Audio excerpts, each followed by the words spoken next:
Now good morning. My name na Leftist Amos Agbinowaya. Now still Naija Watch TV for YouTube. You go see am there.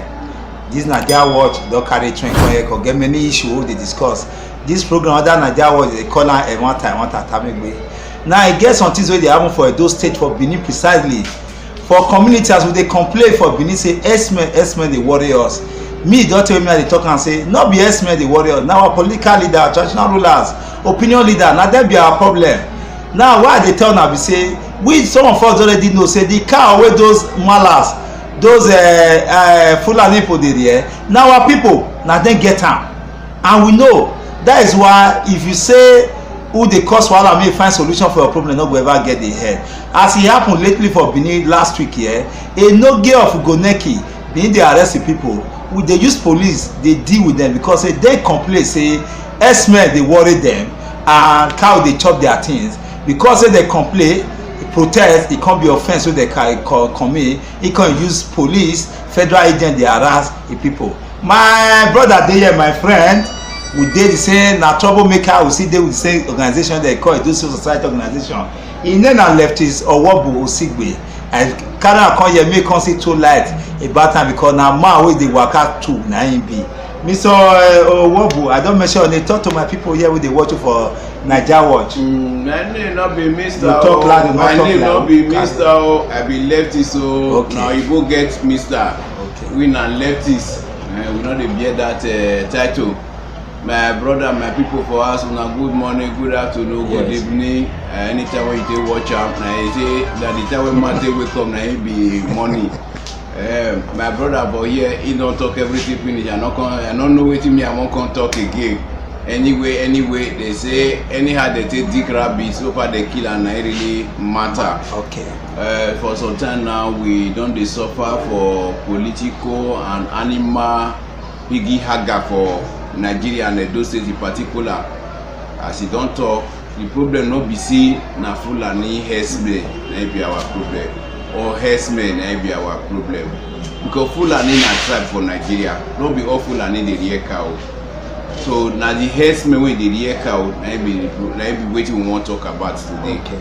No be say na dem be the problem wey we get. The problem wey we get na the people when e get cow. Yes. Because you when you get farm, now you carry laborer go your farm. Tell your laborer say anywhere when you clear, when you see so clear all, na me get all. So even the forest, the laborer if he gets straight, he go enter all. And you come tell and say if anything happen, anybody ask you, call this my number, I know who to call. That be the problem we dey face for Edo State and Nigeria.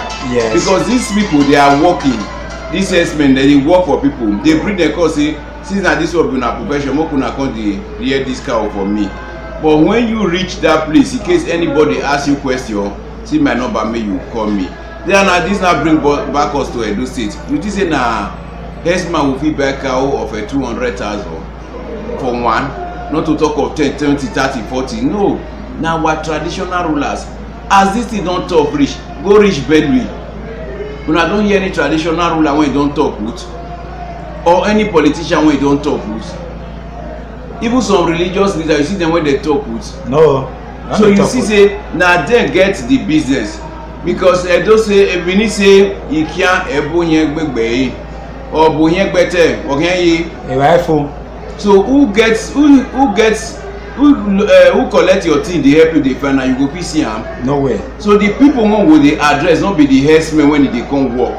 Make we start to the channel our complaint, make we go do more findings, make we begin dey call if na for Ahab, make we attack one person wey be say e get cow for Ahab. If na for Ubiaza, make we attack the person wey give dem cow for Ubiaza. If na for Iruekpe, make we attack the person instead of us to dey attack the herdsman wey be say dey do him daily job. Because if food no dey, you know say if work no dey, you no go complain say laborer no dey. Now when work dey, na you go dey complain for laborer. Yes. So if we no attack the people when e get cow, we no go dey complain me the person wey come do job. So these people they must carry cow comot for their place. In those days that my place Ogwa where I come from, we grow up come meet our Royal Highness of Blessed Memory. He get cow, our people get cow. They come say no this cow because he say we wan start to dey carry farm for house. Yes. Our Royal Highness say including you and everybody you say make everybody sell am or make you kill am. na so we take eliminate cow for Ogwa. Till today we no get that cow again. So the goat wey we dey get na, if you wan do am, you do am in a way that you no go encroach enter people farm, make go enter cassava. And if you see my village, we no get issues with all those rubbish, because the traditional ruler himself no get. So why you the subject go come get? So if we wan make this problem solve, because na the solution we dey look for now, if we wan make it solve, make our traditional rulers make dem carry cow go back. The time when Oyibo never come, we no dey naked for street. We get rabbits, we get fowl, we get goat. If possible, we fit you get our native cow that time. We get our native cow. If possible, we fit chop pussycat sef. We animal no dey again. We get bird, fowl plenty. If we dey agree for our native fowl, we no go complain. Goat dey there, dog dey there. Which animal God no take bless us for this side? Must everybody begin to eat cow? So our traditional rulers, if una want make we get peace for Edo State, we wan advise una carry una cow business, make una sell the cow from now till 6 months time. If una sell the cow, those people wey be say that they rear the cow, they go back, you go see say Edo State will be at peace. And all other states wey be say una still get, even politicians too, una get cow, make una do like that. Una go see say these issues of killing, raping, murder everywhere by all these hoodlums, people wey no go school, when they live for forest, when don't know anything, wanna go break, or you go see say the problem will just solve. Thank you, Mr. Owobo. Leftist Owobo. Sorry, not mind me. Oh, you know, say una still dey grow now. Oyibo mentality now, una still dey get when they name una Mr. there. Leftist Owobo. Thank you, my brother. Thank you very much as you talk am so. True. If you look am, sound late Dr. Eso Gbemudia na him talk am. He say criminality no fit grow for area where that kind thing no dey. Yes. You understand? For my house, you no fit fight me for my house. And like, if me enter house, you dey my front, get mad. If I enter inside house, fear not let you enter, because na me know as my house be. na so. This one na to tell us say, wey the worm wey dey chop palm tree wey dey fall for ground, na inside na e dey. So if you dey complain say ant enter your house, na because say you carry wood when e get hole. Oh, you carry am come. Ant enter, lizard come join am enter. You come dey complain. The truth be say, make we no dey deceive ourselves again. To tell truth, e no dey spoil friendship. At all. Benin say truth no dey hard. Na who go talk am na be problem. Truth na the wetin just dey on your own, na for you to pick am. But mo just throw am as e be. True. If you say mo dey mention them people wey get cow for this time, your head go swell. People wey get cow for this time, e never take that day, sir. Leftist for Ovia here, Ovia for Egoba zone as southwest. Na we hear say one Benin chief, Fulani people wey dey take off the fowl, dey carry a cow wey dey take off a cow, dey carry am run. E come dey arrest all of them. Na chief for this Benin kingdom. So now I come say, you see, and I come call my guy wey dey follow dey argue. He come call me. He say that way they talk, see wetin happen. Now I say yes, so una don dey argue. Na Egoba Zowa division na him handle that matter. That time the Fulani people come dey run up and down, come dey settle, then say try to settle that matter. This one come even shock me. E get one community for Ovia Southwest too. If you just pass that Odigi Lake, Odigi Lake after Udo, the next community they call am Agobaye, Igbeze, Igbokaken, Igboladiri, the many there. All those community for Agobaye, they come gather say they no need cow for their place. As then Amotekun pursue them for east, for that side, so they come like part their people come join them. So the community come block am. Fulani people come talk say una no get level, una people Esme, sorry, Esme come say una no get level. No, na people na get this cow. People wey get this cow na no fit stop them, because those wey involve for the cow business na no fit stop them, na no get level. True, Fulani people, Esme people pack their cow come, they come stop for those one come wait them for Odigi there. They come hold ground, they come those one say lie for those Esme to pass this place to the air go roll. Esme say air go still roll. Wey come see the way those for serious, they come carry a call. They come call the traditional ruler wey dey Udo there. They come call am. He come dey plead with the community people.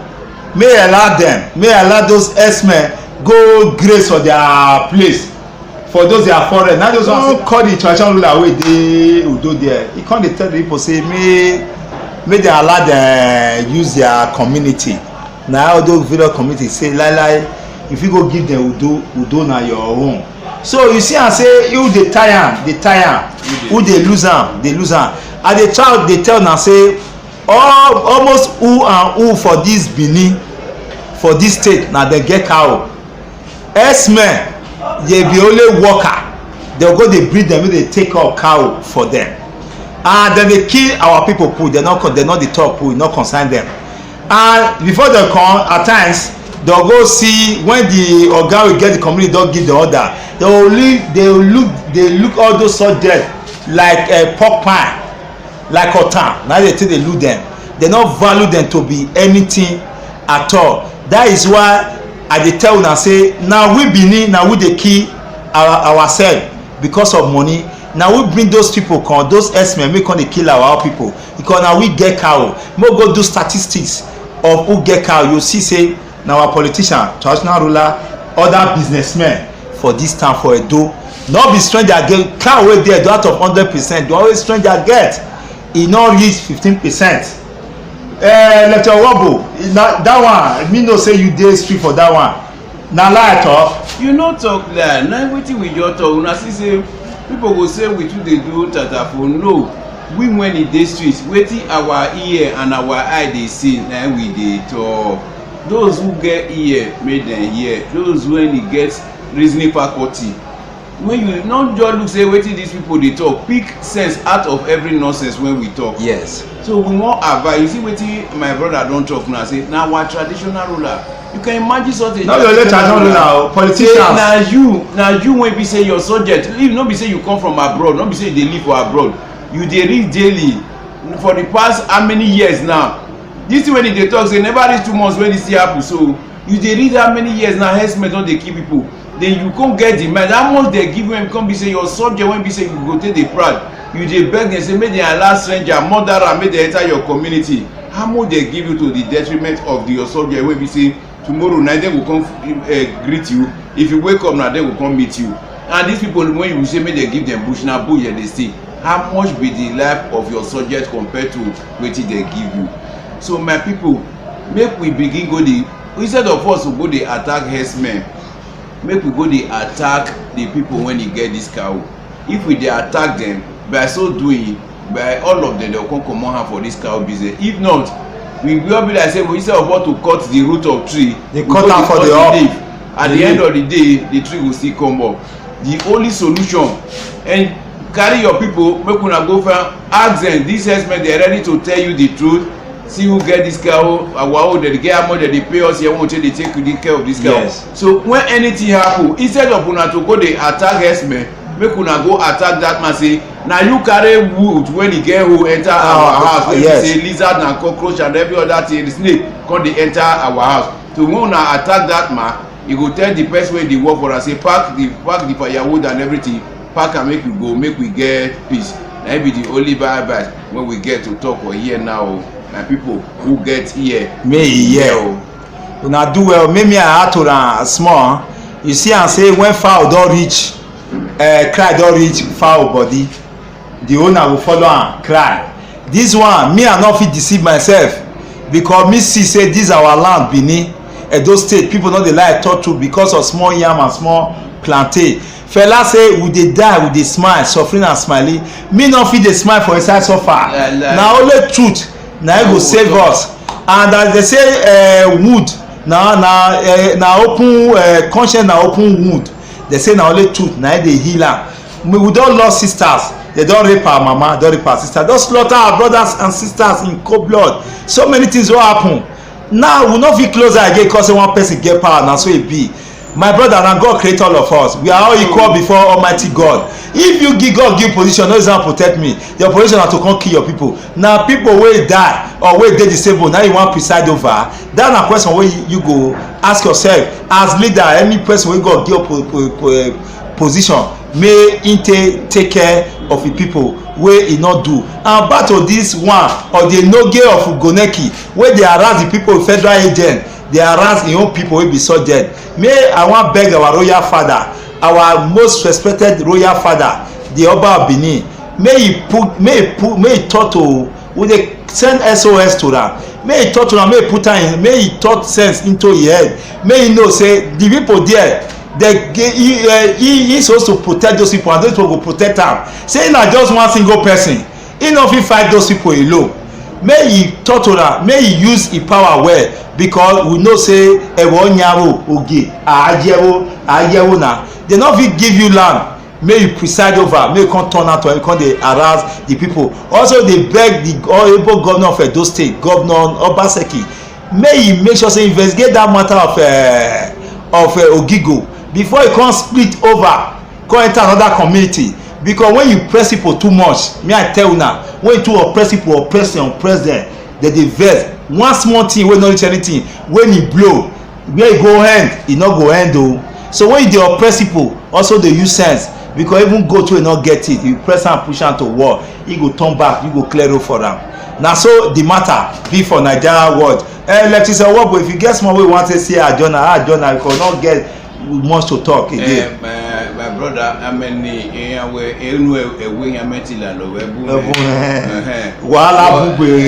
the only thing I go still advise una be say, we as individual, we get wetin we dey call civil disobedience. Yes. For civil society. We as individual and family, we fit take this other option. Say, from today, our family we no go dey use cow till they do burial again. Yes. Because cow will not be part of our culture. So make we take as they say we no go dey use cow again. Even our native cow, more we improve on that. So make we go back to before our native cow will come. Make cow first just come on first. Yes. By the time we nobody dey use cow till they do ceremony. So you go see say the business not dey, the market not dey move. You go see say the thing go die down. This one na another way when we say you as individual and family, una go fit see enforce this one. So if we not fit wait for government, if you not fit go challenge you get the cow, you fit say okay o, emi sunu begbe, my igo no man okan ye mi lado, igo re mi lado ya agbema. Now way o ma kan ya o emi cow goat now we want to do burial, we no go fit give person wey be say we go follow am back, we we'll come take the money, take back gun, take the kill us. So by so doing, you don't see help your family and for generation to make sure say these people, our politicians, our religious leaders, and all the traditional rulers when we say they get this cow, if they know if business not there, they will tell their boys make them go and cow business will come there before we come back again say okay make we begin the rear our own. When we say e no dey violent like this one they break up, because most of our Benin people don dey that time you go know say na you buy am. If Osagbobo wan go back, everybody knows Osagbobo don buy cow. So the cow if he run enter somebody, everybody go attack Osagbobo. Yes. So we go know say na we dey do am by ourselves. No be people wey be say stranger wey be say e no get head, you come bring am come say make e come lure over people wey get head. That matter e go stop. Na wetin the advice one go give una na be this one wey be say una as individual go fit enforce this una right. Thank you very much. The other thing where I want to tell you, this one don't do this topic now. The second one, my brother, you know say there is slaughterhouse in Edo State, in Benin City. For Ikobawaka, one country they call Ogwa. Ogwa, okay. For Ikobawaka there, you know say slaughterhouse. If you don't know me, I tell you now. Okay. The Chinese Yonzin Steel Company, one Chinese company there, where they use our people, they don't use slave like that. If you cut your leg, they will leave you. They'll give you with our lawyer, our own people wey did the year wey be wey read law, wey dem send go school to protect the people. You go chop izobo, you go convince people they sign agreement in case they wan give compensation. You no know the amount wey dey involved for our compensation. He go tell you say he no fit deceive you, he no fit make you sign. When you sign, you come say na stipend na e be. There is one boy now. I don't for especially upper area. My brother, I don interview about 5 persons. And many they come now to me. He get one young guy, now only one pikin don born. Now there say from hope from 4. His father come make pool. You know the waka, now only one pikin don born. Wife reject am. Young man pampers at the choice and say mama they take off and all well. So don't take the boy go one village for Orioma. They try to get that one. So what is strike me why I bring this matter come and say, is it possible for Nigeria, I would say so for our government hand and all our rulers traditional ruler and all of them na dey worry us, and we dey suffer so in the midst of plenty. For our own land, foreigner, Chinese, those kwe people, Eskimo, they still bring them come, and we hear say some of them wey dey sen ten ce for their village, for their community, country for China, come sanction their sen ten ce there, come dey kill our people, dey disable them, dey give them inhuman treatment there. E work? E no work at all, my brother. This one wey dey talk, so I dey first dey hear of that slaughterhouse in Edo. Somebody come shock us now, which means our authority concern, we know say job no dey, but e no mean say make we become slave for our own fatherland. Okay. This one now brings us back during the time of this corona when e only start last year. Yes. We see the way China dey wan try to dey molest blacks, especially Nigerians, the African people. They come make sure say make we dey go back. Now una produce the corona when e dey kill una. We wey be say we dey there because the thing no dey kill us na cause say make we begin dey come back, but God get the way e take design our immune system. Una when e form the thing una we no stigmatize una. Na we wey be say the thing no come dey affect, na una come dey stigmatize us say make we go back because the thing don affect us. You see the way man is human to man, and na these same people na dey come Africa, na come Nigeria, come begin dey enslave our people. It's not right for our people to begin to speak up. Government don tell you, see something, say something. So you when be say you see wetin dey happen, then government come still bring out another code wey be say KYC, know your neighbor. Yes. So you when see say something dey happen to your neighbor fit no get the time and the courage. Can look for somebody wey know say this person dey reliable, especially human rights activists wey know say no go betray you. Yes. They go collect money. Look for member of Edo Civil Society organization. Cry to them. We will always help you. Not be every lawyer when you see say some lawyers dey wey be say na belle dey hot na dey big, but some lawyers be say they will just wan make name so that at the end when they comot for this earth, they know say they were able to leave a footmark. Yes. Some lawyers dey like that. They go do am for you pro bono.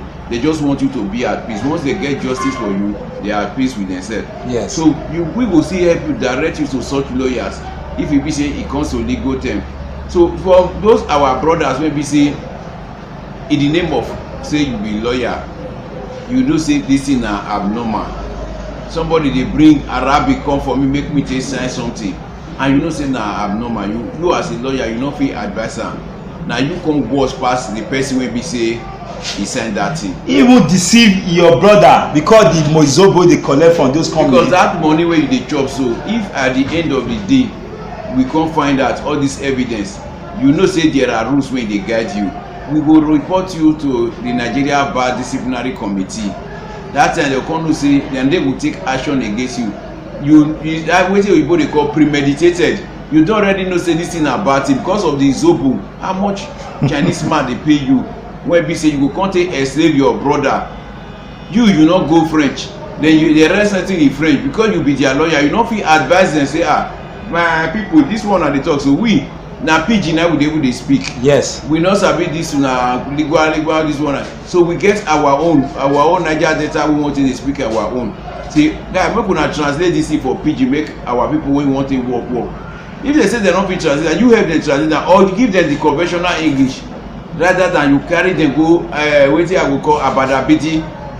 You see say they write abadabiti, you tell your brothers and sisters make them dey sign and you no give them legal advice. Well, your time is up now because we wan carry our satellite face you. We no wan face the Chinese company first. Na you when e be the lawyer, when e be say e dey aid and abet dey enslave our people for their motherland. When we get some of those verifiable facts before us now, which is the document wey dey coerce, dey force, dey make them dey sign without you no read am for them. You wey be lawyer no read am for the Chinese language, we dey come after you. When we use you start, that one will tell the Chinese company say they wey be expatriate na visa dey take enter here. If we fit discipline you when e be say you dey our own, yes, we be them when be say their name is written in chalk, we can wipe them off no matter the amount of investment wey dem bring come here. Or else you as a lawyer now you have to have a rethink as you dey watch this program. Call your company, tell them that fire is on the mountain. Edo people are aware of the evil una dey do. Edo people are wiser. People before the colonial were already wise.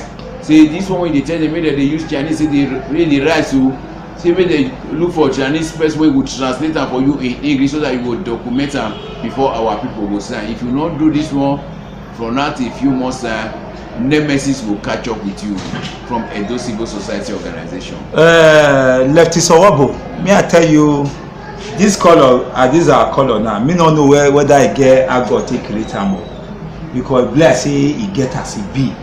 Now me I tell you, that lawyer na even Edo person, and it's not JRO office there. Na even Edo person.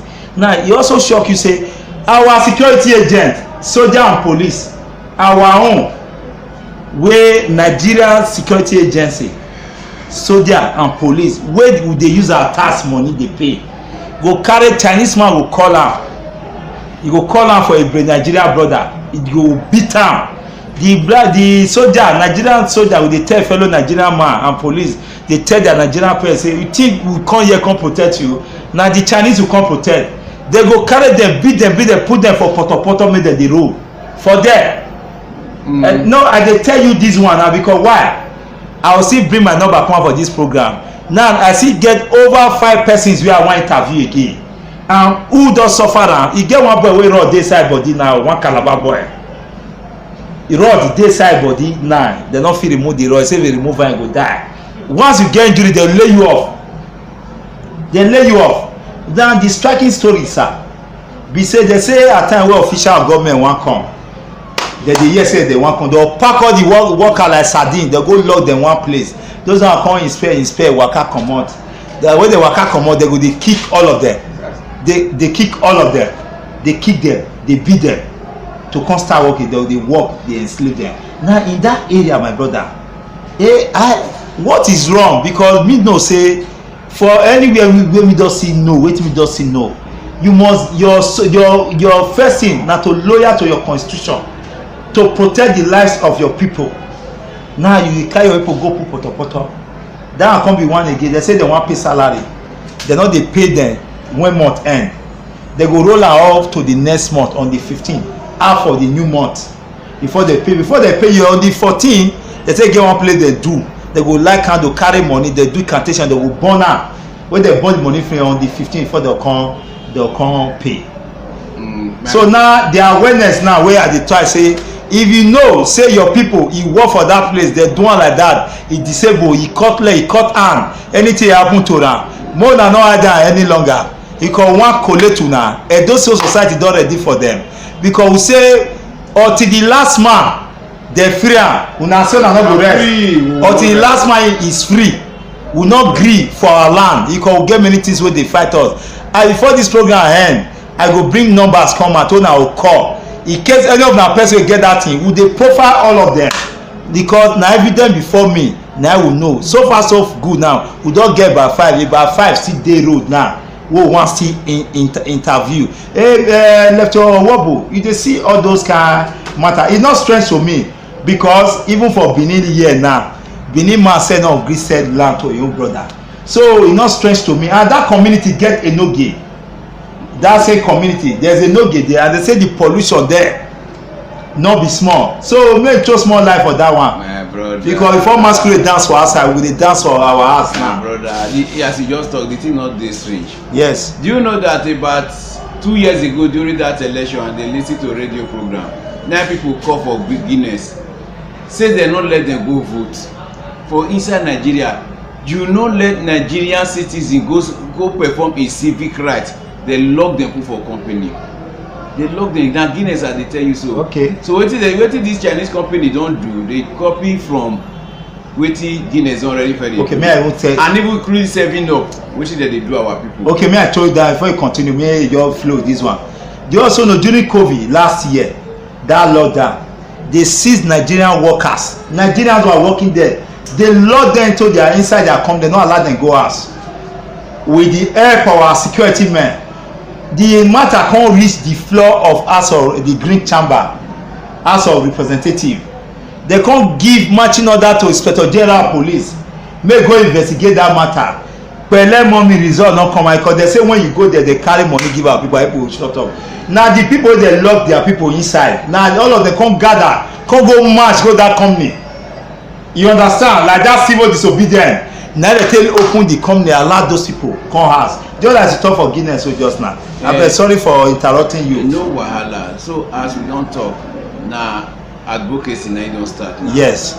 My people say now the time when Martin wake up. Now the morning. All these companies want to say Africans, Nigerians say we not get job when I won't come and enslave us. My brother, my sisters, enough is enough. We don't wake up. If you know say you get such issue, or you get see your neighbor when they pass such issue, you as my brother don't talk, we will bring number come out when you go contact, so that when we use one as scapegoat, others will learn. Because as we say, we never really catch anyone, of course, complainant not deal when we say we will try to follow on to the latter. I get complainant many. No, now they talk. We never follow on to the latter. Yes. So that is why they do like that. Now when we say people don't they cry out, make una contact us. When una contact us, we will give you the enabling environment. We will give you the support. By the time we get justice from you, that one will now become a law. When we say every other company when you enter Nigeria will they follow, or else. If you say e no concern me say e no concern me, na so our children they will come become slave. Because wetin our leaders dey do now, they wan recolonize us again. That is why when they wan do meeting for when concern Africa, they go carry am go Ebola. I never see where family wan do meeting, they go say they no do am for their ancestral home. They carry am go hotel go dey do. So that's to say we as individuals we must stand up. When we dey talk, they say civil society will be spirit or will be government dey pay us. No, we devote our time to study the constitution. Yes. When we study the constitution, we study the laws when government don't make. Now all those knowledge now we get when we say we take the talk wetin we dey talk, so we no be saying na any other thing. Yes. Some of our people when you go say make dem come sit down and learn, I say I get party, I no get that time. But you forget say when the oppressors, you no get 2 hours to take liberate yourself. But oppressors we enslave you for more than 14 hours, even more than a month, 30 days. If not throughout his life, you remain in captivity. So when you spend your 2 hours when you spend your 2 hours to study, you have already liberate yourself.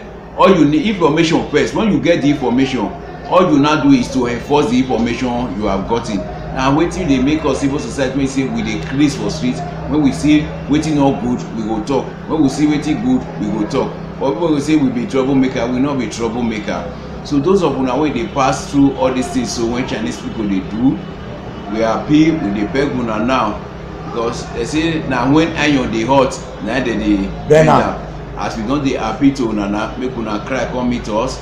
My brother go bring him number come. When he come, we go discuss, we go find the way out, so that una go become freedom fighter for all other people when we say e dey work for that company. And other company wey be say e wan come into Africa, other company wey be say dey work in Africa, wey be say e dey enslave our people. Thank you, my leftist. As una hear am so, na so e be. The only thing wey I wan assure my good people of Edo State and my Nigerian fellow Nigerians be say we know say wetin dey worry us. Na only this country I know say when you sick, you know your sickness, no wan apply the medicine.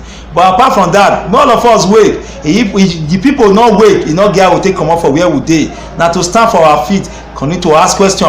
They say see something, say something. Na our right as citizens of this country, we get basic rights wey we fit fight for, wey nobody fit take from us. And that right na our own, nobody fit collect am from you. If you see wetin dey wrong, wetin no good, and dey worry you, no fear. If you no wan talk am come out, we go give you number, you go tell us, we go fight the matter. Because now we no wan gree make dem press our people again, because the era of slavery we say e no dey. No Nigeria big pass any Nigeria.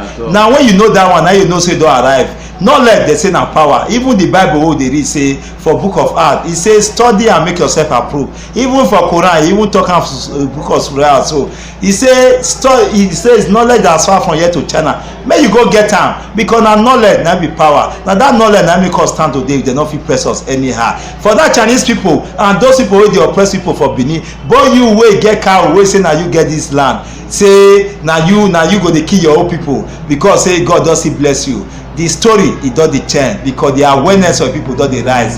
Na so me I wan tell una today. for una me I give una number una go call this number una call am especially those Chinese people wey don be victim of those Chinese people. We need dem wan present dem to the governor and to our royal father to know wetin dem dey do for our those foreigners dey do for our land. Make we know say dem no be our friends and those are people wey join dem. The number wey we wan bring on na 081 33 733 554 again. Sorry, sorry. You know say our identity and it your man. No vex. You go say me dey carry barrel first. More na hold barrel. Me I call this number. Carry paper. Paper and barrel. You go dey call am small. The number be say 081 33 7 33 554. Abeg mo na write this number mo na call for those people wey those Chinese people wey dem don disable wey dey abandon. E get one boy wey dem say spinal cord wey break. Dem say dem many but e get one boy say dey village now. Who hear me see tell am I dey look for am.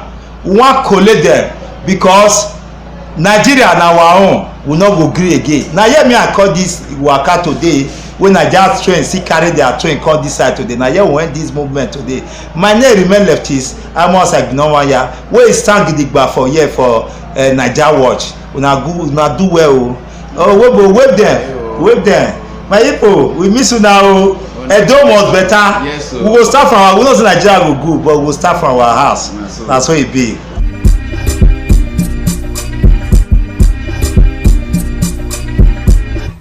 Hello Nigerians, hello ladies. Hello my fans and the good people out there. Keep watching. Keep watching it. What's up? Naija Watch. Naija Watch.